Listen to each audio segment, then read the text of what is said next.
भारतवर्ष में एक दिन बाद पूरे सृष्टि के निर्माता भगवान विश्वकर्मा की पूजा की जाएगी। चूँकि आसनसोल एक शिल्पांचल है, इसी वजह से पारंपरिक रूप से वहां विश्वकर्मा की पूजा की धूम रहती थी। मगर कोरोना ने इस साल सब कुछ तितर बितर कर दिया है।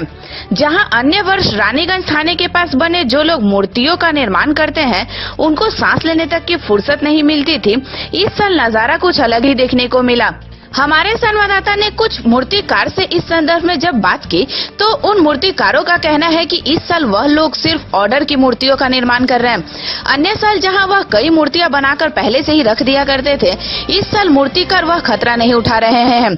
वह गिनी चुनी कुछ मूर्तियां ही बना रहे हैं जिनका उन्हें ऑर्डर मिला है। इनका कहना है कि इस साल तो ऑर्डर भी कम आए, ऊपर से यहाँ यूं ही जो ग्राहक घूमते घूमते मूर्ति खरीदने आ जाया करते थे, ऐसे खरीदारों की संख्या भी बहुत कम नजर आई। इसके अलावा कोरोना के कारण इस साल कोलकाता जाकर मूर्तिकारों के लिए मूर्ति निर्माण की सामग्री लाना मुमकिन नहीं था। इसी वजह से उनको दुर्गापुर जाकर सामग्री लाना पड़ा, जिसके कारण कच्चे सामानों की कीमत लगभग दोगुनी हो गई। कहा जा सकता है कि जीवन के अन्य क्षेत्रों की तरह कोरोना ने मूर्तिकारों की जिंदगी पर भी प्रतिकूल प्रभाव डाला है। किरम कत पिस की तैरी करलें ठाकुर? लकडाउन बाजार मात्र 50 পিস তৈরি মানে নিজের থেকে বানানো আর অর্ডার কতগুলো পেয়েছেন ঠাকুর? কি অর্ডারে ঠাকুর সব বুকিং 175টা করতাম, তাছাড়া 50টা করেছি লকডাউন বাজার থেকে। আচ্ছা আচ্ছা, যেসব সামগ্রী আর কি লাগে, ঠিক আছে, সেগুলো জোগাড়ে কোনো অসুবিধা বা কিছু? অসুবিধা কি, কলকাতা যেতে পারিনি, দুর্গাপুর থেকে জোগাড় করলাম।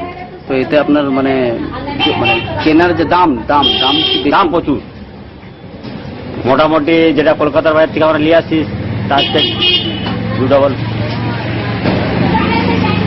কাপড় যেখানে 400 টাকা, এখানে 800 টাকা, সব কিছু দাম বেশি টোটালি। আপনার নাম? নিরঞ্জন পাল।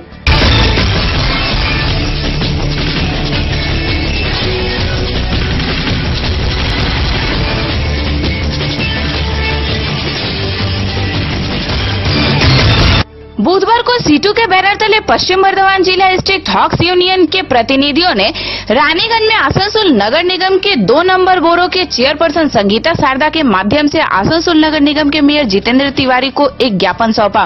इससे पहले यह सभी रैली की शक्ल में मारवाड़ी अस्पताल से रानीगंज म्युनिसिपल कॉर्पोरेशन के बोरो 2 के दफ्तर पहुंचे। ज्ञापन के जरिए अपनी कुछ मांगों की ओर नगर निगम का ध्यान आकर्षित किया गया। उनकी मांगे थी कि केंद्रीय हॉक्स कानून 2014 के तहत जल्द से जल्द सभी स्ट्रीट हॉक्स को स्वीकृति प्रदान करना होगा। साथ ही कोरोना काल में आर्थिक संकट से जूझ रहे स्ट्रीट हॉक्स को आर्थिक अनुदान देना होगा।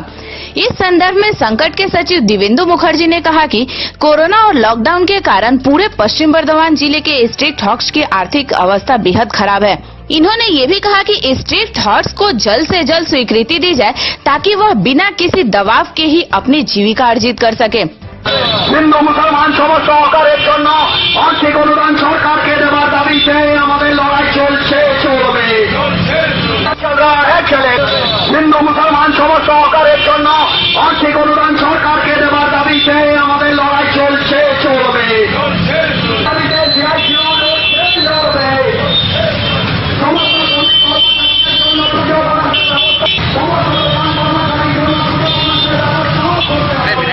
चल रहा है चले। हिंदू मुसलमान सभा सहकारेर जन्य आर्थिक अनुदान सरकारके देওয়ার দাবিতে আমাদের লড়াই চলছে চলবে।